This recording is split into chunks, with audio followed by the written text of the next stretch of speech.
Yeah. Ready? Yeah. 1, 2, let's go!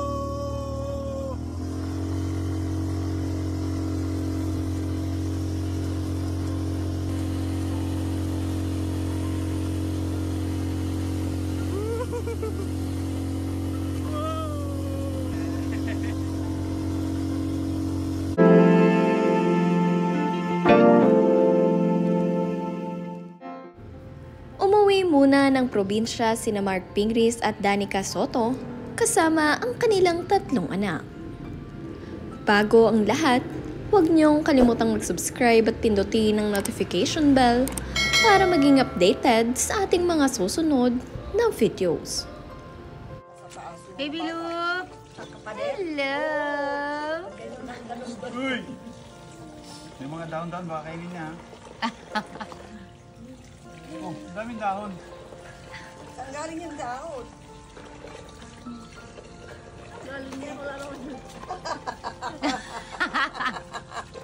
Ang daming dahon. Matapos ngang pumutok ang balitang mayroong third party sa relasyon ni Danica Soto at Mark Pingris, ay ngayon ay masayang nagbahagi itong sina Danica at Mark kasama ang kanilang mga anak ng kanilang masayang larawan na ito. Bilang pagpapatunay sa kanilang mga fans at supporters na sila ay okay ng kanyang pamilya. At ang mga kumakalat na balita ay pawang fake news lamang at gawa-gawa lamang. Kaya naman itong si Danica ay nananatiling unbuttered. Yeah. Ready? Yeah. 1, 2, let's go!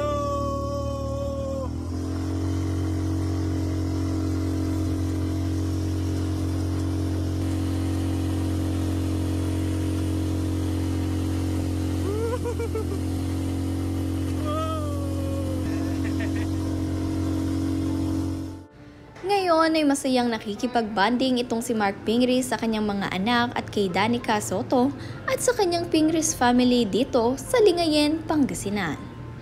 Dito nga nila isinelebrate ang Holy Week upang makalayo-layo naman sa toxic ng social media. Nag-viral nga kasi ang issue nitong si Mark Pingris kay Kim Rodriguez.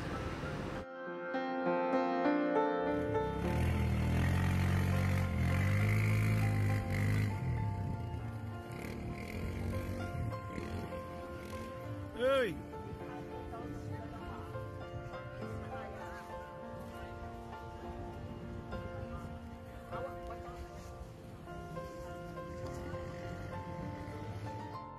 Ito naman ngang si Danica Soto ay super close din sa pamilya nitong si Mark at masaya nga itong nakipag-bonding sa kanyang mga pinsan dito. Enjoy nga itong si Danica at ang kanilang 3 anak dito ngayon sa beach sa Lingayen, Pangasinan, kasama ang Pingris family. Dito nga nila isinelebrate ang Holy Week.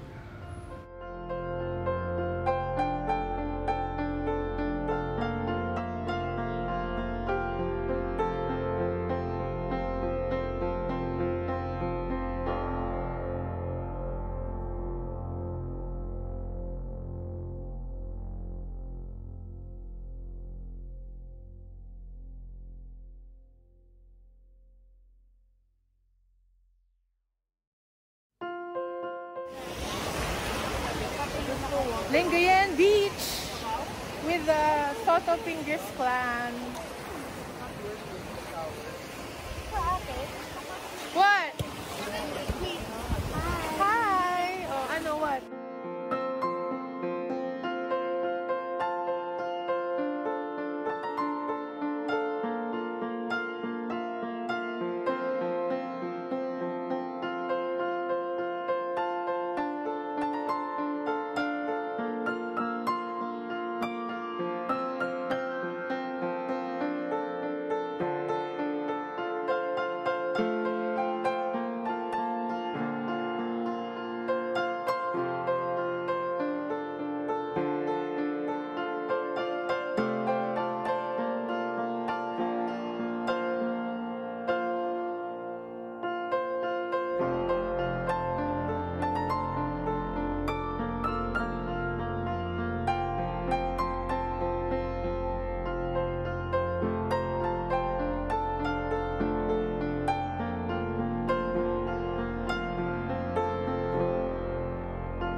Kapatid nga rin itong si Mark Pingris na kumain pa nitong gabi dito sa isang parisan, kung saan nakita nga siya ng kanyang mga fans at supporters at nakapagpa-picture pa ang mga ito sa kanya.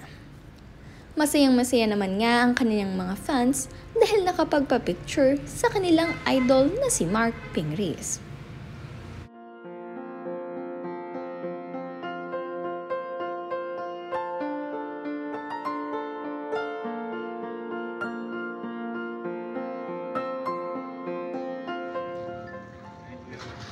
Yan. Idol Pingris. So,